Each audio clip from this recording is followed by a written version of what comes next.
तो बच्चों हम लोग जैसा कि प्रोज का जो चैप्टर है आपका फर्स्ट चैप्टर जो आपका है a girl with a basket, ये हम लोग पढ़े थे। आज उसका पार्ट 3 है यहाँ पर। देखिए अभी तक हम लोगों ने लगभग आधे से ज़्यादा पैराग्राफ कर लिए हैं। पैराग्राफ्स की मीनिंग्स और उसके जो अर्थ है उसका पैराग्राफ का, वो सारी चीज़ें हम लोगों ने कंप्लीट कर ली हैं। तो देखिए थोड़ा सा मैं आपको पहले थोड़ी सी स्टोरी बता देता हूँ, या जो कि मैं रोज़ आपको बताता हूँ। थोड़ा सा समरी आपको बता देता हूँ। देखिए हम लोग कहाँ पे थे कि जो लेखक दिल्ली को छोड़ चुका और जो हिमालय की ओर चलता है, तो हिमालय क्योंकि वो रानी खेत जा रहा है, रानी खेत जाते हुए रास्ते में उसको बहुत सारे जो ट्रेन है उसकी चल रही है, वो हर प्लेटफॉर्म पे रुकती है। अब प्लेटफॉर्म कैसा होता है, वो लोगों से ठसाठस भरा हुआ होता है, जैसे सिख मुस्लिम हिंदू सैनिक व्यापारी पुजारी कुली भिखारी और फेरी वाले होते हैं। और देखिए प्रायः लगभग जो लेखक देख रहा है कि प्रायः जो लगभग प्रत्येक व्यक्ति है वो नंगे पैरी होता है। मतलब किसी के ढीले कपड़े हैं या फिर किसी के पास जूते नहीं है, किसी के पास चप्पल नहीं है। तो इस तरह से लेखक सभी चीज़ों को देख रहा है। और जैसे ही स्टेशन पर रेलगाड़ी रुकती है तो लेखक क्या करता है कि लेखक तुरंत अपना जो कंपार्टमेंट है उसका दरवाज़ा खोल देता है, अपने डिब्बे का दरवाज़ा खोल देता है और उसके बाद फिर वो बाहर निकल के टहलने लगता है। जो आपका ये जो प्लेटफॉर्म होता है वहाँ पर वो टहलने लगता है। जिस मार्ग से ये ट्रेन जा रही है या फिर जो रेलगाड़ी जिस मार्ग से जा रही है जहाँ से लेखक जा रहा है, तो लेखक बताता है कि यह मार्ग भारत के सर्वाधिक विकसित जो कृषि क्षेत्र हैं उनमें से एक है। यानी कि गंगा का जो ऊपरी गंगा नदी है उसका ऊपरी मैदान है जो समुद्र तल से लगभग 1000 फुट ऊंचाई पर है। और ऊंचाई पर होने की वजह से यह काफ़ी गर्म भी है। ठीक है, तो गंगा का रंग, उसके बाद लेखक बताता है कि गंगा का रंग मटमैला था, वह बाढ़ के पानी से उफन रही थी और इसके बाढ़ के पानी में हजारों एकड़ चावल के खेत डूबे हुए थे। उत्तरी दिशा में जंगलों का विस्तार था। अविच्छिन्न रूप से लंबी लंबी घास फैली थी जिसकी ऊंचाई आदमी के सिर से भी अधिक थी, जिसके बीच बीच में बड़े बड़े पेड़ों के झुरमुट थे जो बाघों हाथियों अजगरों और नागों की शरण स्थली या उनके घर थे। बाकी स्थलों पर सपाट मैदान ही थे जो दूर क्षैतिज तक विस्तृत दिखाई पड़ते थे, लेकिन बीच बीच में यहाँ वहाँ बरगदों के पेड़, पाकड़ पेड़ों की पंक्तियाँ एल्म पेड़ों की तरह दिखाई देती थी जिनके तने घुमावदार मोटाई लिए हुए थे। ये सारी चीज़ें लेखक यहाँ पर बता रहा है। वो जो देखता जा रहा है उसको वो यहाँ पर वर्णन करता जा रहा है। तो दक्षिण पश्चिम की ओर से गर्म और तर हवा बह रही थी। स्टेशनों पर खाने की खोज में बंदर पेड़ों से उछल कर आ जाते थे। उनमें से कुछ बंदरियाँ भी होती थी जिनके पेट से बच्चे चिपके होते थे। जिन गाँवों से होकर हम गुजरे थे उनकी दीवारें गोबर और कच्ची मिट्टी से बनी हुई थी। उसके बाद लेखक बताता है कि उनकी नोकदार छतों पर छप्पर थे, ढलुआ बल्लियों पर फैले हुए बांस जिन पर घास के बंडल बंधे हुए थे, यानी कि बहुत ही बेसिक टाइप के जो घर होते हैं वो थे उनके। छप्परों पर फैली हुई कद्दू की बेलों पर उस दिन फूल खिले थे। लेखक कहता है कि जब मैंने देखा तो कद्दू की जो बेलें थी उन पर फूल खिले हुए थे और वो मटमैली मोटी दीवारों पर लटकी हुई पीले रंग की टेढ़ी मेढ़ी रेखाएं जैसी लग रही थी। कैसी लग रही थी? छप्परों पर जैसे जो कद्दू की बेलें फैली हुई थी वो कैसी लग रही थी उन्हें जब फूल खिले थे, तो वो मटमैली मोटी दीवारों पर लटकी हुई पीले रंग की टेढ़ी मेढ़ी रेखाएं जैसी लग रही थी। फिर लेखक कहता है कि लोगों से बात करने का मेरा यह सिलसिला एक स्टेशन पर टूट गया। जैसे ही मैं डिब्बे से नीचे उतरा बच्चों की एक टोली मेरे चारों ओर एकत्रित हो गई। वो टोकरियां बेच रहे थे हाथ से मुड़कर। मैंने आपको बताया था ना कि वो एक जगह रुका लेखक, तो वहाँ पर बच्चे टोकरियां बेच रहे थे, है ना, टोकरियां बेच रहे थे। फिर अब आगे लेखक बताता है कि हाथ से बुनी हुई कैसी टोकरियाँ थी, हाथ से बुनी हुई सरकंडे की टोकरियाँ जिन पर सादी डिजाइनें बनी हुई थी। वो टोकरियों को ऊंचा उठाए हुए थे और ज़ोर से ऐसे बोल रहे थे जिन्हें मैं समझ नहीं पाया था। भाई शब्दों को अगर वो इंग्लिश में बोलते तभी लेखक उनको समझ पाता। लेखक ने पहले ही बताया था कि वो अगर 3-4 लोगों से बात करता उसमें एक या 2 लोग ऐसे निकलते थे जो कि अंग्रेजी में बातचीत कर सकते थे। ठीक है, उसके बाद लेखक बताता है कि ये बच्चे कौन थे? ये शरणार्थी बच्चे थे। मैंने आपको कल बताया था कि जो बच्चे थे, ये जब भारत और पाकिस्तान का विभाजन हुआ है तब ये लोग इधर उधर हो गए थे, या फिर कुछ लोग रास्ते में ही मर गए, कुछ लोग भूख से मर गए, या जो लोग बचे थे उनके ये बच्चे थे जो कि अब अपना जीवन यापन करने के लिए टोकरियाँ बनाते थे और बेचते थे। और वो लोग भी टोकरियाँ बनाते थे और उनको बेचते थे। ठीक है, और टोकरियाँ बेचने वाले बच्चे इन शरणार्थियों की पुत्र और पुत्रियाँ थी। जो शरणार्थी थे मैंने बताया आपको कौन से शरणार्थी, तो उनके ये पुत्र और पुत्रियाँ थी। फिर लेखक कहता है कि मैंने कुछ आने में एक छोटी सी टोकरी खरीदी। थोड़े से अधिक पैसों में फलों की एक दूसरी टोकरी, 1 रुपये में उसने रद्दी कागज़ डालने की एक सुंदर टोकरी, 1 रुपये में सिलाई के सामान की टोकरी, 1 या 2 आना प्रत्येक में कुछ पंखे खरीद लिए। अब लेखक कहता है कि जब इतनी सारी चीज़ें खरीद ली तो उसके बाद मेरे हाथ थे वो भर चुके थे। यानी उसके जो जगह थे उस कम पड़ने की, भाई वो कितनी चीज़ें उठाएगा अपने हाथ में, है ना। तो उसके हाथ जो थे वो भर चुके थे। और लेखक कहता है कि मैंने अभी 50 सेंट भी नहीं खर्च किए थे। बच्चे अपने माल की जोर से आवाज़ लगाते हुए घूम रहे थे। मैं चारों ओर से घिरा हुआ था, आगे बढ़ने में असमर्थ एक कैदी बन गया था। लेखक बता रहा है कि मैं चारों ओर से घिरा हुआ था, बच्चों से आगे बढ़ने में मैं असमर्थ, मैं आगे नहीं बढ़ पा रहा था, एक कैदी की भांति हो गया था। सर्वाधिक परिश्रमी चुस्त विक्रेता 9 साल की एक सुंदर लड़की थी जो मेरे सामने खड़ी थी। उसके पास मूठ वाली एक सुंदर टोकरी थी और उसके लिए वह 1.5 रुपये या लगभग 30 सेंट चाहती थी। वो बहुत जोर देकर अपने बात कहने की कोशिश कर रही थी, बहुत जोर तक अपने जो बात कह रही थी वो बहुत जोर देकर अपनी बात को कह रही थी कि या तो आप इसको 1.5 रुपये या फिर 30 सेंट में इसको ले लीजिए। और उसकी आंखों में आंसू थे, वो बहुत आग्रह कर रही थी, उसके स्वर में ऐसी करुणा थी जो किसी भी हृदय को झकझोर दे। ठीक है, ये तो आपने देख लिया। उसके बाद यहाँ तक मैंने आपको कल बता दिया था। उसके बाद अब देखते हैं कि आगे हम लोग देखेंगे कि आगे आज आपके लिए क्या है। आगे जो पैराग्राफ हैं आपके वो मैं आज आपको उनकी मीनिंग बताऊंगा और पैराग्राफ के क्या बताऊंगा, पैराग्राफ के आपको अर्थ बताऊंगा यहाँ पर। ठीक है, तो अब देखते हैं। तो देखो, सबसे पहले आगे चलने के पहले सबसे पहले हम लोग देखते हैं जो प्रोज के लेसन और उनके राइटर के नाम। जैसे कि रोज़ हम आपको बताते हैं कि इनको नोट डाउन कर लीजिए और रोज़ इनको लिखिए। रोज़ इनको आप एक बार सिर्फ लिख लीजिए, याद ना करिए। ठीक है, अगर आपको लगता है कि नहीं इनको लर्न नहीं करेंगे तो आप इनको लर्न मत करिए, आप इनको बस एक बार रोज़ लिख लिया करिए। ठीक है, चलो पहले सबसे देख लेते हैं। सबसे पहले कि सबसे पहला लेसन कौन सा है, a girl with a basket. इसके राइटर कौन है, विलियम सी डगलस। उसके बाद दूसरा लेसन है आपका अ फेलो ट्रैवलर। इसके लेखक कौन है, ए.जी. गार्डिनर। उसके बाद आपका लेसन है द होम कमिंग। आपका थर्ड लेसन है द होम कमिंग। इसके राइटर कौन है, रविंद्रनाथ टैगोर। ठीक है, उसके बाद आपका आता है 4th नंबर वोमेंस एजुकेशन। इसके राइटर कौन है, एस राधा कृष्णन। उसके बाद आपका आता है 5th number the heritage of India. इसके कौन है, ए.एल. वासम। इसके राइटर हैं ए.एल. वासम। अब चलिए उसके बाद हम लोग आते हैं आपका जो पैराग्राफ है माई आर्म्स से जो आपका पैराग्राफ शुरू है। ये बस लास्ट आपके एक छोटा सा पैराग्राफ हो, ये लास्ट आज आपका ख़त्म हो जाएगा 3 स्लाइड में। तो ठीक है, इसमें सबसे पहले हम लोग देखते हैं कि माई आर्म्स वर फुल। सबसे पहले जैसा कि पढ़ाने का जो रोज़ का अपना रूल है, फिर अपनी स्टाइल की सबसे पहले मीनिंग बताई जाती है, उसके बाद इसका अर्थ बताया जाता है। तो सबसे पहले हम लोग मीनिंग देख लेते हैं। My arms were full, I had no room. यहाँ पर आपका दिया गया है कि my arms are full. My arms were full, मेरी बाहें भरी थी, मतलब मेरे हाथ भरे हुए थे। ये चीज़ तो समझ में आ गई आपको, अर्थ बाद में बताया जाएगा अभी। लेकिन उसके बाद देखते हैं I had no room. Room means यहाँ पर रूम का अर्थ यहाँ पर कमरे से नहीं है। आप लोगों को लगता होगा कि यहाँ पर रूम मीन्स कमरा, लेकिन यहाँ पर रूम का अर्थ कमरे से बिल्कुल नहीं है। यहाँ पर रूम का अर्थ है, देखो ये जो रूम यहाँ पर लिखा होता है, रूम कमरे से नहीं, इसको लिखेंगे जगह से। इसका मतलब है जगह, रूम मीन्स जगह। Let along any need, need means आवश्यकता। For another basket, another basket means टोकरी। Balancing my basket and fans on my left arm. Balancing my basket and fans on my left arm. अब यहाँ पर देखिए balancing आपका शब्द आया, यहाँ पर आपका शब्द क्या आया, बैलेंसिंग। बैलेंसिंग क्या होता है, बैलेंसिंग होता है व्यवस्थित करते हुए, यानी बैलेंस बनाते हुए। बैलेंसिंग क्या होता है, व्यवस्थित करते हुए, व्यवस्थित करते हुए।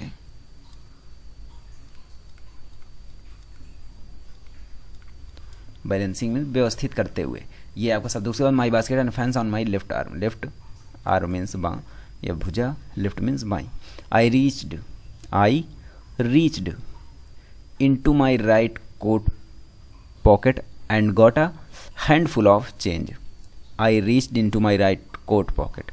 देखिए यहाँ पर I reached into my right coat pocket, इसका मतलब देखो I reached मीन्स आपने पहुँचना, आपने सुना होगा I reached यानी मैं पहुँचा, into my right coat pocket, तो मैं अपनी राइट कोट की पॉकेट में पहुँचा। ये इसका ये बिल्कुल भी अर्थ नहीं होगा। यहाँ पर रीच्ड का जो मीनिंग होगी, जो रीच्ड की मीनिंग होगी यहाँ पर, वो मीनिंग होगी यहाँ पर कि हाथ डाला। क्या मीनिंग होगी यहाँ पर, यहाँ पर उसकी मीनिंग होगी हाथ डाला। रीच्ड की मीनिंग होगी यहाँ पर हाथ डाला, हाथ डाला। ठीक है, ये मीनिंग आपकी समझ में आ गई। उसके बाद आगे देखते हैं, into my right coat pocket and got a handful of change. Got a handful of change. ठीक है, ये आपकी समझ में आ गया। गॉट अ हैंडफुल का मतलब क्या है, देखिए हैंडफुल यहाँ पर मीनिंग आ गई। हैंडफुल का मतलब यहाँ पर क्या है, यहाँ पर हैंडफुल का मतलब है मुट्ठी भर।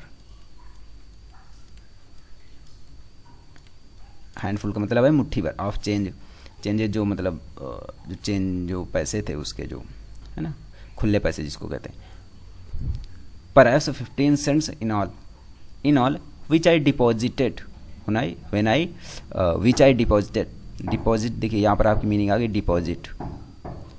डिपॉजिटेड की मीनिंग क्या होगी यहाँ पर, डिपॉजिट की मीनिंग होगी रख दिया।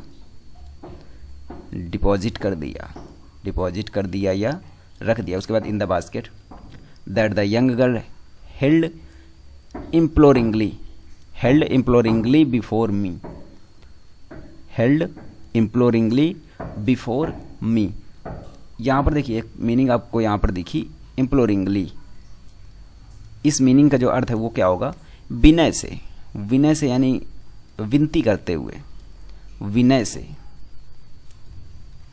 विनय से का मतलब बहुत ही कृतज्ञ तरीके से, या फिर मतलब बहुत ही पोलाइटली, पोलाइटली इसको कह सकते हैं कि बहुत ही पोलाइटली, पोलाइट वे में उसने इसको कहते हैं इम्प्लोरिंगली बिफोर मी, बहुत ही पोलाइट तरीके से या फिर बहुत ही दया भाव तरीके से, बहुत ही विनय से। ठीक है, उसके बाद आगे आता है आपका I try to explain that I could not, I try to explain that I could not buy the basket by extended the gratuity, extended the gratuity as a substitute. यहाँ पर देखिए सब्सटीट्यूट का क्या मतलब होगा, यहाँ पर आपकी मीनिंग आई सब्सटीट्यूट। सब्सटीट्यूट का यहाँ पर क्या मतलब होगा, सब्सटीट्यूट का मतलब होगा स्थानापन्न या फिर के स्थान पर। इसकी मीनिंग क्या होगी, के स्थान पर, के स्थान पर या स्थानापन्न। उसके बाद आपकी मीनिंग ये एक आपकी ग्रेचुइटी, ग्रेचुइटी मीनिंग क्या होगी यहाँ पर, ये होगी उपहार या दान,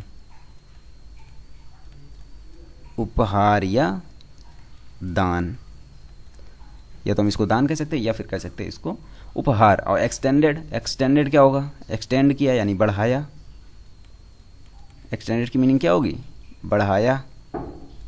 ठीक है, एक्सटेंडेड हो गया, बढ़ाया। उसके बाद के स्थान पर I realised at once, I realised मैंने रियलाइज किया, आई रियलाइज्ड यानी मैं समझ गया। रियलाइज मीन्स क्या होगा यहाँ पर, देखिए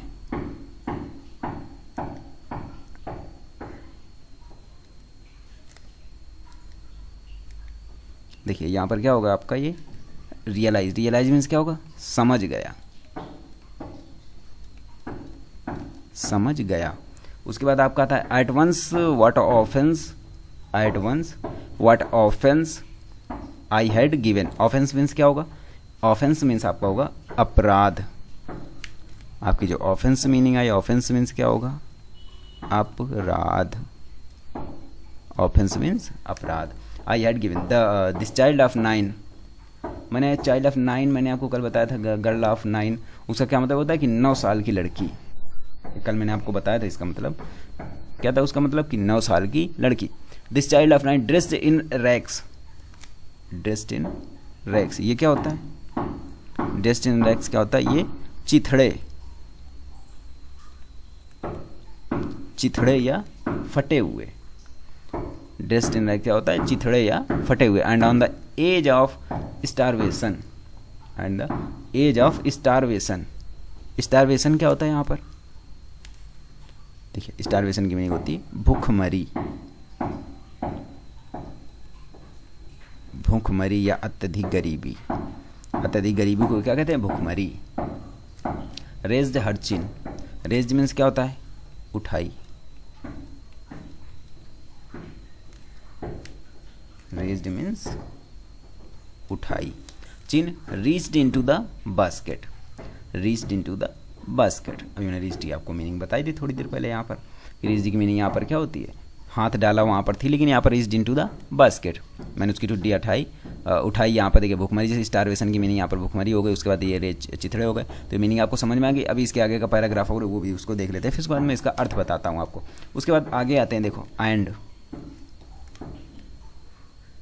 and with all the pride and graciousness, all the pride and graciousness. ठीक है, pride and graciousness. Pride means क्या होता है, गरिमा। क्या होता है प्राइड मीन्स, प्राइड मीन्स होता है आपका गरिमा। एंड ग्रेसियसनेस क्या होता है आपका, गरिमा के बाद आपका क्या आता है, देखिए शान से। ग्रेसियसनेस यानी शान से, ग्रेसियसनेस की मीनिंग क्या होती है, शान से, शान से। Of a lady handed the money bag, of a lady handed the money bag to me. There was only one thing I could do. There was only one thing I could do. I bought the basket. मैंने टोकरी खरीदी। She wiped her eyes. She wiped her eyes, she wiped her eyes, उसने क्या किया, wiped means पोंछी, उसने अपनी आंखें क्या करी, पोंछी, she wiped her eyes, smiled and dashed down the platform, smiled and dashed down the platform, headed for some grass hut that would have at least, यहाँ पर हेडेड का क्या मीनिंग होगी, के तरफ, हेडेड की मीनिंग क्या होगी यहाँ पर, के तरफ, for some grass hut that would have at least 30 cents that night, I told this story to prime minister Pandit Jawaharlal Nehru, I told him it was one reason I had fallen in love with India. देखिए अब इसका मैं आपको अर्थ बताता हूँ, यहाँ तक fallen माने गिर गया, इन लव विद इंडिया यानी कि प्यार में पड़ गया, ठीक है, फॉलन यानी लव विद इंडिया, भारत के साथ प्यार में पड़ गया, यही एक रीज़न है, लिखा कहता है कि यही एक रीज़न। अब चलिए अब शुरू से इसका जो अर्थ है वो हम लोग देख लेते हैं, शुरू वाले पैराग्राफ से इसका अर्थ है, क्योंकि ये एक ही पैराग्राफ है, उसको जगह कम पढ़ने की वजह से मैंने उसको 2 जगह पे किया हुआ है, ठीक है, तो इसको देख लेते हैं। देखिए, my arms over full, I had no room, मेरे हाथ भरे हुए थे, I had no room let along any need for another basket, एक और टोकरी के लिए आवश्यकता की तो बात ही क्या करें, मेरे पास जगह नहीं थी। यहाँ पर लेखक कहता है कि माई आर्म्स ओवर फुल, मेरे हाथ भरे हुए थे, एक और I had no room let along my any need for another basket, एक और टोकरी के लिए आवश्यकता की तो बात ही क्या है, मेरे पास जगह नहीं थी। उसके बाद फिर आता है I reach balancing my baskets and fans on my left arm, balancing my baskets and fans on left arm, अपने बाएं हाथ पर टोकरियों और पंखों को संभाल कर, I reached into my right coat pocket and got a handful of change, मैंने टोकरियों और पंखों को संभाल कर मैंने अपने सीधे हाथ वाली कोट की जेब में हाथ डालकर थोड़ी सी रेजगारी निकाली, रेजगारी handful of change, change means रेजगारी, रेजगारी निकाली, perhaps 15 cents in all which I deposited in the basket, जो शायद कुल मिलाकर 15 सेंट थे, शायद कुल मिलाकर परहैप्स 15 cents इन ऑल, शायद कुल मिलाकर 15 सेंट थे जो मैंने उसकी टोकरी में रख दी, in the basket, that the young girl held imploringly, that the young girl held imploringly before me. इसके बाद लेखक कहता है मैंने जो टोकरी में उसने जो पैसे उसने निकाले 15 सेंट या फिर 30 उसने उसकी टोकरी में रख दिए, ठीक है। उसके बाद जो मैंने उस टोकरी में रख दी जिसे वह लड़की मेरे सामने कातर ढंग से पकड़े हुए थी, लेखक क्या कहता है कि which I deposited in the basket perhaps 15 cents in all, वो कुल मिलाकर 15 सेंट है जो मैंने उसकी टोकरी में रख दी है, जिसे कि लड़की ने कैसे जो टोकरी लड़की ने बहुत ही कातर ढंग से लेखक के सामने पकड़ी हुई थी, इम्प्लोरिंगली बिफोर मी, बहुत ही विनय से, ठीक है। उसके बाद आगे आता है I try to explain that I could not buy the basket but extended the gratuity as a substitute. उसके बाद लेखक कहता है कि मैंने यह समझाने का प्रयत्न किया कि मैं टोकरी नहीं खरीद सकता हूँ, परंतु उसके बदले धन का उपहार दे रहा हूँ, उसके बदले धन का उपहार दे रहा हूँ। उसके बाद आगे क्या आता है I realised at once what offence I had given.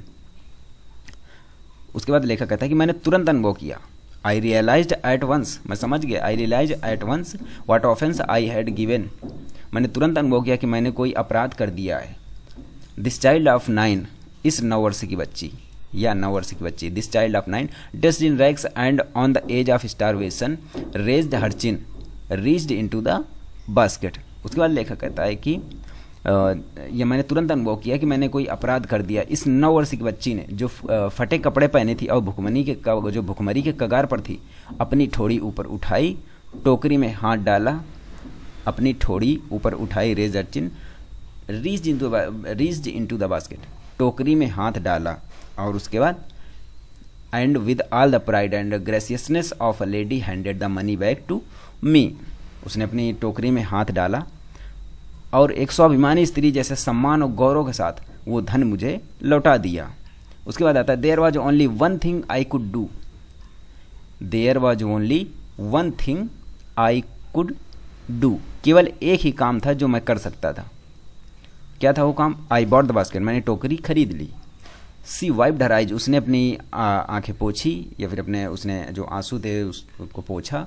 C wiped her eyes, smiled and dash down the platform, smiled and dash down the platform, उसने अपनी आंखें पोछी, मुस्कुराई और प्लेटफॉर्म से तेजी से भागकर किसी घास की झोपड़ी, किसी घास की झोपड़ी की ओर बढ़ी, किसी घास की झोपड़ी की ओर बढ़ी, headed for some grass hut that would have at least, जहां उस रात के लिए उसके पास कम से कम 30 सेंट हो गए थे। Grass hut that would have at least 30 cent that night, जहां उस रात के लिए उसके पास कम से कम 30 सेंट हो गए थे। I told this story to prime minister Pandit Jawaharlal Nehru. I told him it was once reason I had fallen in love with India. मैंने यह कहानी प्रधानमंत्री पंडित जवाहरलाल नेहरू को सुनाई। मैंने उन्हें बताया कि यह भी एक कारण है जिसकी वजह से मैं भारत से स्नेह करने लगा हूँ, या भारत के प्यार में पड़ गया हूँ, या फिर भारत से प्रेम करने लगा हूँ, या भारत से स्नेह करने लगा हूँ। ठीक है, उसके बाद अब आते हैं अगले पैराग्राफ पे। देखिए अगला पैराग्राफ पहले इसकी मीनिंग बता देते हैं, फिर उसके बाद आपको बताते हैं इसका अर्थ, और ये आपका लास्ट पैराग्राफ है।